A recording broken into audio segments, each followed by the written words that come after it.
Konfirmasi positif di Pulau Dewata, Bali sejak 1 tahun lalu telah mencapai sekitar 32.000 kasus. Dari angka tersebut ada kasus aktif sekitar 7% atau 2.400 orang. Tingginya angka kasus positif COVID-19 ini mengakibatkan volume sampah medis di sejumlah rumah rujukan penderita COVID-19 juga meningkat. Rumah Sakit Umum Pusat Sanglah Denpasar sebagai salah satu rumah sakit rujukan COVID-19 di Bali bahkan mengalami peningkatan volume limbah medis sekitar 60% sepanjang pandemi COVID-19 di Bali. Menurut Direktur Perencanaan Organisasi dan Umum RSUP Sanglah Denpasar, Niluh Dharma Kertinati, jika sebelumnya volume sampah medis jenis B3 berbahaya dan beracun berkisar 800 hingga 1.000 kg per hari, saat pandemi angkanya naik hingga 1,3 ton per hari.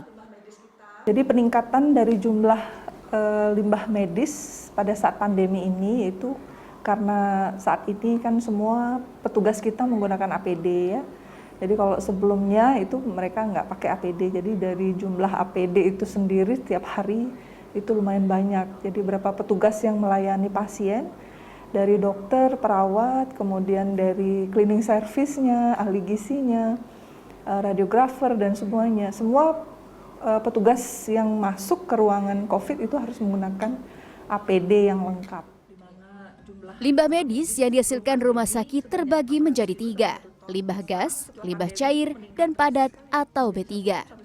Limbah cair dikelola menggunakan sistem IPAL atau sistem khusus sehingga limbah yang dihasilkan tidak lagi berbahaya. Sementara limbah padat B3 dibuang keluar Bali melalui pihak ketiga menggunakan kendaraan truk setiap hari. Kendaraan ini dilengkapi GPS dan dilakukan pendataan untuk mencegah kebocoran dan tepat waktu. Nah, dalam proses pengiriman dari sampah medis ini, maka kita harus bisa memastikan bahwa sampah medis kita itu sampai di tempat pengelolaan dengan selamat. Jadi tidak sempat mampir atau apalagi disalahgunakan di tengah jalan.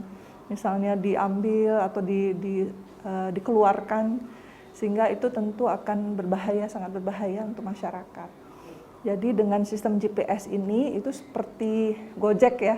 Jadi kita bisa memantau di mana posisi dari transporter itu, apakah sesuai dengan jalur yang sudah biasa dilaluinya. Kemudian bila ada terjadi sesuatu di jalan itu kita bisa tahu. Untuk memastikan limbah medis B3 yang keluar dari rumah sakit dikelola baik dan tidak mencemari lingkungan, pengawasannya dilakukan Dinas Lingkungan Hidup, Dinas Kesehatan, termasuk kepolisian. Yang mana masalah limbah medis rumah sakit, kebanyakan sudah berasal kami pengawasan dan pengecekan di lapangan, itu sudah memenuhi standar. Standar dalam arti sudah memiliki tempat penyimpanannya, limbah B3 itu, dan sebelum 90 hari, limbah medis tersebut sudah diangkut oleh pihak ketiga.